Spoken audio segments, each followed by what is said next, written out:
We got most of the election coverage done, at least for now. We're going to take a little break because we also need to know about the weather. Boom. And whether or not it's going to stay lovely and fall-like. Or it is won't. fall. Not fall-like, but fall. Hello, Chris. So, no, I'm going to be a realist. I'm an optimist, but I'm Yeah. just letting you know that these 70s right here are fake. They're real, but they're not going to be here long because literally it feels more like, or will feel more like mid-October today. By the time we get to the end of the 7-day, it literally is going to feel more like the middle of January here in the Carolinas. We're not happy about that. Got your attention there. All right, so beautiful skies. January. Yeah, January. No. Now, January averages 52 for a high and 32 for a low, so it's not as terrible as some of our friends to the north. But still, dropping down to that point this time of the year is quite jarring. And of course, in January, we could still have highs in the 30s, nowhere near that. So, talking about average January. But anyways, I digress. Our current temperatures right now, 54 degrees. It's been a nice little warm up. Now that the time has changed, it's typically at the end of the 6 o'clock hour that we have our sunrise. So that means from 7 to about 10 is usually our quickest warm-up throughout the day, and that's exactly what we've been seeing. We are officially 42 degrees for a low today, 41 the day before, and now we're already up to 54, and we'll probably be close to 60 by 10 o'clock. Compared to just 24 hours ago, not a huge difference, but that is a big difference for you in the mountains. You're 14 degrees warmer there, and elsewhere it's either a little bit warmer by a couple degrees or a little bit cooler, but nothing too sensational. Yesterday we officially hit 69, but today, because of the winds out of the southwest, I think we're going to get up to 74. So that's why I've been deeming today the pick of the week. Thank you very much for the sound effects. Pick of the week because it's going to be sunny, and also it is one of the warmest days that we have. Now, Saturday does look to be just as warm, so I still think that's going to be fantastic. It's just that today stands out because of the sunshine factor. Both days will be breezy, but there's also a slight chance for rain, kind of a question mark heading the weekend. Likely we're staying dry, but this was an easy choice because there's no problems except for that stronger wind. As I mentioned, it feels more like middle of October. 74 degrees is the average, I think right around October 13th is what I saw. And it's also not just November 5th. It is also National Chinese Takeout Day. Just letting you know. Today is National Donut Appreciation Day. So many people call it National Donut Day. Well, that I think happens in June. There's a second one that's a Donut Appreciation Day. So what happens is they're able to add appreciation so that you get 2 a year. You get 2? Yeah, there's cheese appreciation. I think there's pizza appreciation. So there's always kind of a secondary one. So this is a secondary donut. So you don't need to eat one. You just have to take a second. It's like, wow, I appreciate you. Food with a hole in the middle. And National American Football Day, I had to look up why. The reason why is there's 18 weeks in the National Football League, and we officially just got done with 9. Wednesday's the middle of the week, so it is the official halfway points of the regular season. So that's why it's National American Football Day. And Redheads, shout out to you. You don't get enough credit. National Redhead Day. Also today. So just wanted to give you kind of some other insights of today. I always like to do our National Day calendar if it's a good plethora of one. Now, if it's going to be like Left Shoe Day, I'm probably not going to mention it. But things that you can use, like shout outs to Redheads, Donuts, and Takeout. Kim, hope you listen. Let's get some Chinese food. Our winds are going to be interesting over the next few days. I have wind gusts up to about 25 miles per hour by this afternoon to about 2 p.m. and gusts to about 30 up in the mountains. This wind range will be back for the weekends. I think it simmers down over the next couple of days. Also, what's going to be back later on tonight is the Beaver Supermoon. And the funny thing is, I always love to post some of my blunders on Facebook and stuff like that. But I called it the Super Beaver Moon and kind of made a superhero joke. So I actually had some viewers, like you see here, send me this AI image of this Super Beaver. Super Beaver. That's so nice. It's really cute. Yeah, so shout out to Mary and Rhiannon O'Shea. So really do appreciate you. I thought that was super fun. But the moon officially became full at 8:19 a.m. It'll still be within like the 99% range, but 5:18 is when it rises back up. 8:14 is when it sets, and this will be 2 of 3 supermoons, and the next one that we see on December 4th of next month will be just as bright. We're close enough. Our rainfall that we're going to see heading into this weekend looks to be very minuscule. So when I'm calling for rain chances, I think it's going to be very light, slight, and not really last too long.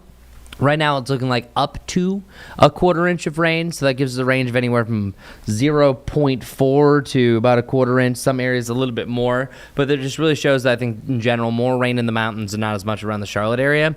This is all because of a cold front. This cold front is going to take its time passing the mountains, and once it does, it will allow for some rain, I think, heading into your Sunday. So as of right now, there's a lot of question marks still. It looks like there's a chance for rain Friday night into Saturday, and then Saturday night into Sunday. That's another reason why I didn't give Saturday the illustrious title of Pick of the Week, because it's surrounded by rain chances. I think it could be fine in the middle of the afternoon, but certainly seeing more clouds. But once this front passes, it's actually not this front. It's a secondary front that's really going to change things up. So the drastic change we see is behind that one that drags in the Arctic air, bringing us snow chances on and off for your Monday and Tuesday. Colder air here in Charlotte. It's not a record-breaking cool down. I looked it up for November 11th, but November 11th has a record low of 24. I have a low of 27. So honestly, close enough to a record to, I'll call it a near record-breaking day. And then it'll be near freezing for the following day next Wednesday. But another big part of this is 8 a.m. on Tuesday, because the winds is still going to be pretty blustery. It'll feel more like the lower to the mid-20s to kick off your Tuesday morning when it's actually freezing. And the mountains could have a wind chill near 0. So this is what I'm talking about, feeling more like January, because it truly is. And our 7-day forecast shows a tale of two halves, or I guess one would be like 5/7 and 2/7, but that doesn't sound as good. We have 74 degrees today, right around 70 for your Thursday, Friday, and then lower to the mid-70s this weekend. Sunday right now looks like rain in the morning, so you should be dry for the Panthers game at 1 o'clock. But then this cold front, the second one, is so drastic that I think we drop down to the upper 30s. Most likely the 20s for the mountains, but I don't see us hitting 50 degrees. So you might have the sunshine mixing with some clouds, but yeah, and there's also snow chances for the mountains. 27 degrees to kick off your Tuesday, that's Veterans Day. Highs around 50, and then after that things get a little bit better, but still going to be on the colder side. So that's why I'll do this all the time. I like to show you the longer range where we're going, because you don't want to miss out. I don't want you to be on Monday, Tuesday, and Wednesday of next week saying, oh man, I wish I took advantage of those 70s. Do it now. Do you know what? I'll write you a weather note, whatever you need, because a weather note? Yeah, I write them. Get out I'm of not class. saying that they're going to be helpful for you, but I will write you a write weather 'em. note. I don't know if bosses accept them. They're probably not as effective as a doctor note. You can probably read my signature just as well as a doctor, but I will still do that for you because I want everyone to enjoy the coming days. That looks great. Today, tomorrow. Yeah. Got to get out. Gotta have lunch. Yeah, And even Friday and Saturday's Friday. still not too bad. Sunday just has a little bit more question marks, but yeah, especially the next 3 days, it's a nice little sweet spot. Gosh, that's fantastic.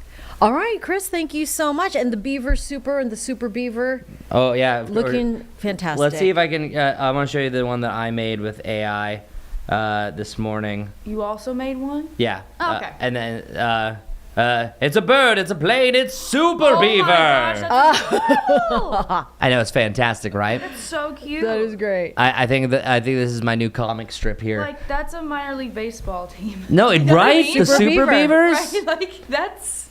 And is it because I don't know. I don't want to ask a dumb question. No, don't. No. What is why is it named Beaver Super? Okay. It's a super because it's a super moon. The super moon just means that it's closer to planet Earth. So it's about 17,000 miles closer to Earth than it usually is. So it appears up to 7 to 14 times larger and brighter. And the reason why it's the beaver moon is each month has a named moon. And they're primarily done by the North American and Native American tribes. So different indigenous groups for the different time of the year would have certain names. So for example, this is the beaver moon because I think that's where the beaver pellets, and they did a lot this time of year. The previous one I think was the hunter's moon. Then there's often the full buck moon, naming a few of them. But the next one is the cold moon. That one's one's obvious. The full wolf moon that comes up in January is called that because that time of year the wolves are especially known for being hungry.